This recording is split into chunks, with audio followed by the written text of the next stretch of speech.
And welcome to this special edition of the Convention of States Michigan podcast. I am your host, Robin Riddell, and I'm joined today by our special guest, our state director, Sarah Santana. Hey, everyone. We're going to talk about the simulation that was held. The Convention of States Foundation sponsored an Article 5 simulation a couple of weeks ago, and Michigan was represented by 2 commissioners. To tell you about it, we're going to talk to Steve Johnson. Steve just finished his 3rd and final term in the Michigan House of Representatives, where he represented the 72nd District in West Michigan. He most recently served as the chairman of the House Oversight Committee, as well as a member of the Judiciary, Tax Policy, and Elections and Ethics Committee.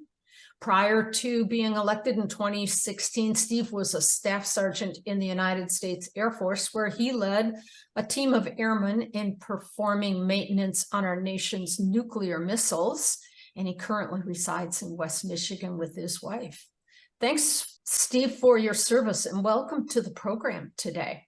Well, thank you for having me. I'm excited to talk about Convention of States. Well, we are excited to hear about your experience at the simulation. So tell us what it was like. Did it meet your expectations? You know, it's hard to say if it met my expectations because I didn't know what to expect going into it. As you mentioned, I had served 3 years in the Michigan House. I co-sponsored the Convention of States resolution every term. For me, I supported it because I'm a big fan of a balanced budget amendment. Congress is never going to do that on their own. This is the only way to do that. And so I'd always supported this. And when this came up to attend and I kind of see like, how would this work out? I was very intrigued, and going there and seeing it is really interesting. And it kind of just changed, like, this could be done. This is something that actually could happen.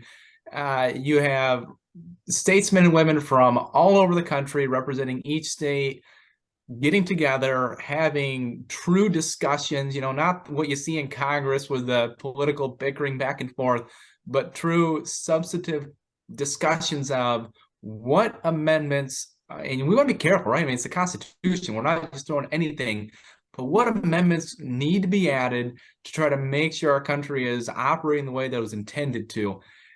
Did it meet my expectations? It's hard to say because I didn't know what my expectations were, but I am truly impressed by, Convention of States Foundation, how it ran, and really it shows that this could be done. It could be done incredibly well, and our country would be better served by having these discussions and not just who's going to win the election next November, and that's where we're focused on. We really should be focusing on the issues, and this did a great job of that.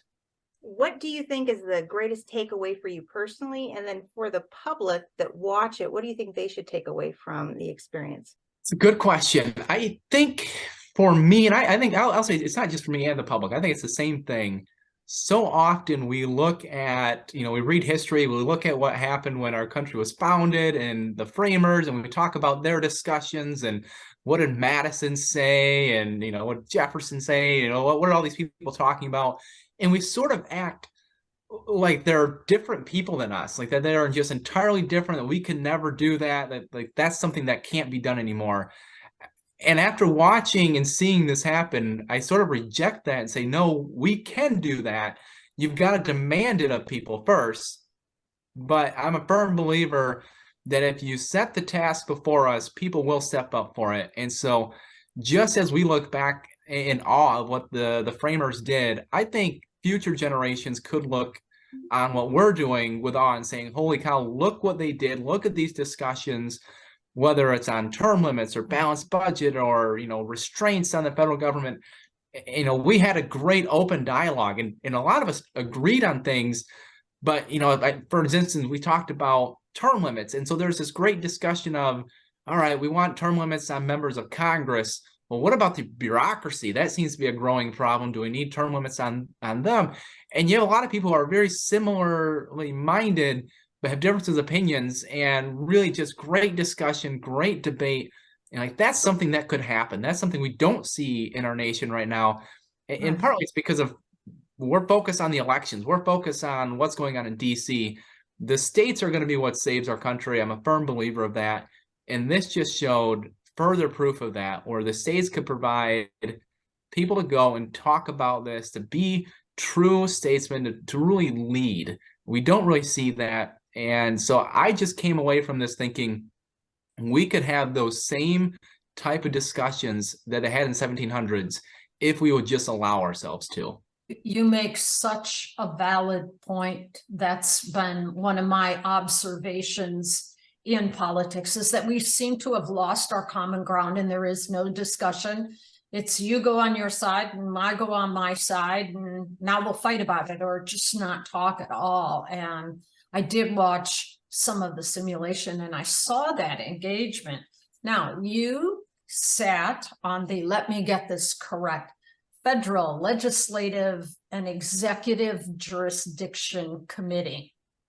Tell us about those debates and discussions and what it was like, and what you thought about the outcome.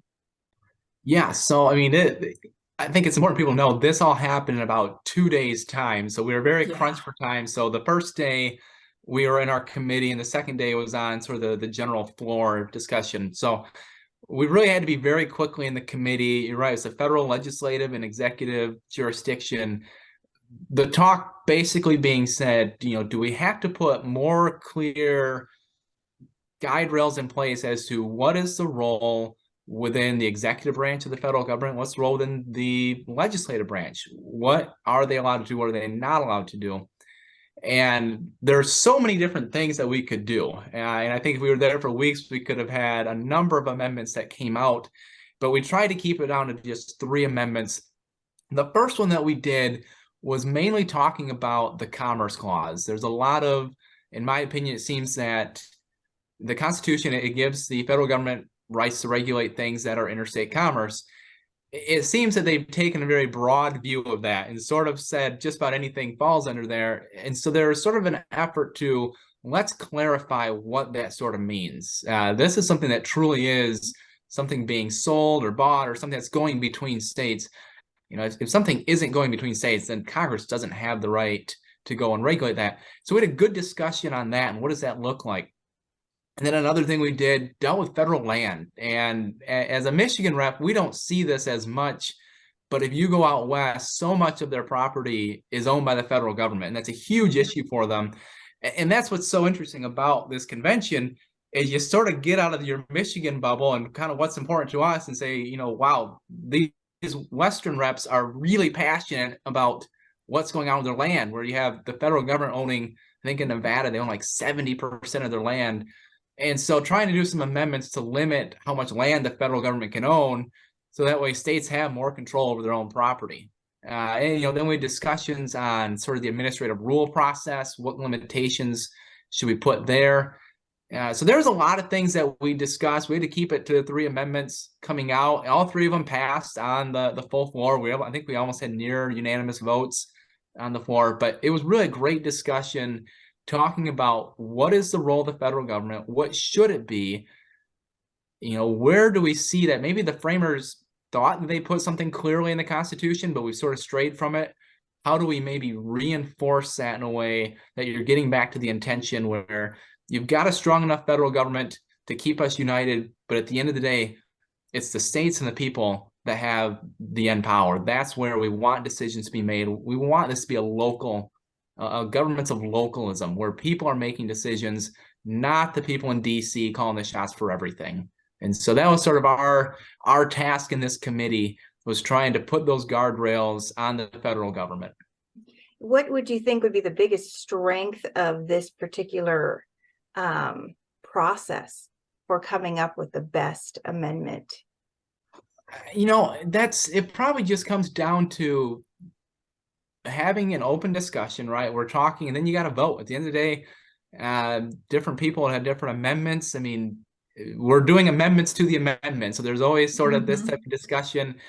And that's where at some point you got to figure out, how do you get the product that you can get through and then get 3/4 of the state to sign on to? I mean, this isn't just a simple majority, whatever they say goes. I mean, this is something that you've got to get buy-in from the people. And so it's a really well thought out process, not just jamming something down and saying, all right, we've got enough votes, it's good to go, because it's a simple majority.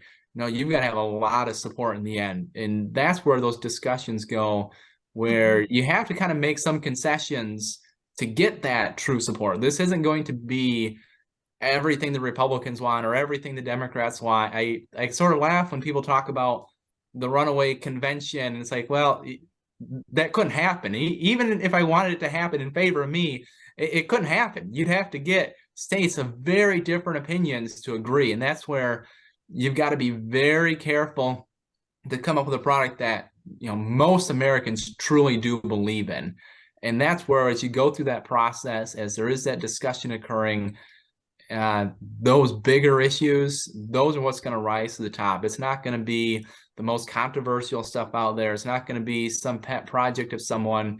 It's going to be something that there's wide consensus from states from all over the nation, different political views, saying, yes, this is something we agree that has to be fixed. And I go back to the balanced budget I talked about earlier.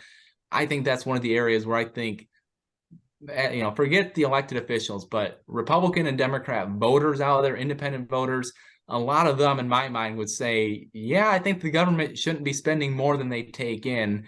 Right. That's something you could get done. You mentioned Republican and Democrat.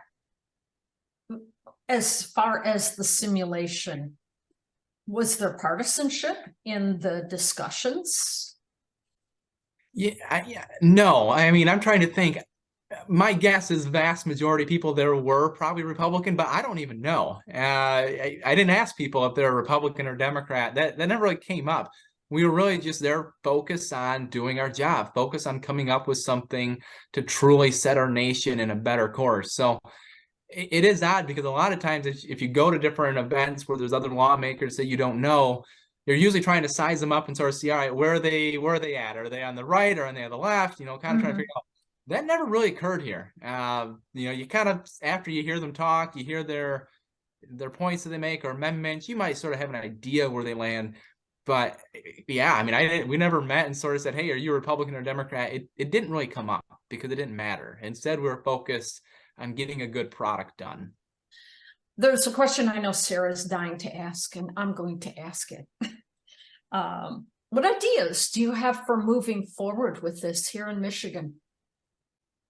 Yeah, it's a little frustrating having done 3 terms and co-sponsored every term and kind of thinking maybe this will be the year it gets done and never getting there. Yeah, I mean, I will say this. So I signed up. It was actually when I was running for election, it was a convention of states, you know, activists or whatever you want to call, who reached out. He was in my district and I had never heard of it before. And he explained it to me. And I signed on. I said, this makes a lot of sense. But then after getting election, I want to commend Convention of States. We get all kinds of emails into our district box from people within our district saying they support this. It's one of the top issues we see. And you know, I can claim I supported it before I got all the emails. So I didn't just jump on the bandwagon, but I'm always excited to see the level of support. Very organized, very good at getting that message out. When I see that type of organization, that type of dedication, I would have Convention of States people come to my office hours a lot. It makes me think at some point this is going to happen. They're not. You guys aren't giving up. You keep pushing.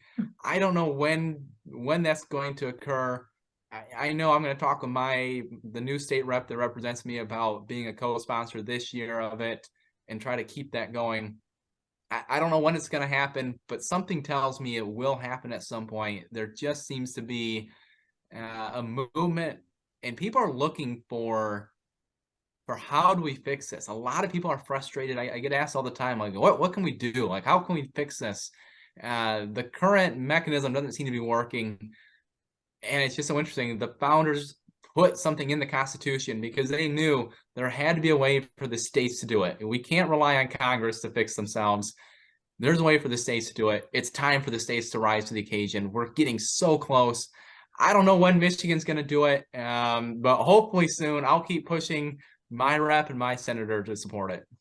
Thank you for making this so real for us. Early on, you referenced the founders, and I always make a statement about, to me, they're icons in a history book, and we know and appreciate everything they've done, but it's here. We were born into it and we've taken it for granted. And what you've shown us is that we, the people, can get together and talk about this, that we can find common ground and take back our own ability to be self-governing states and not be tied to this federal government. Do you have any last words for us before I wrap this up?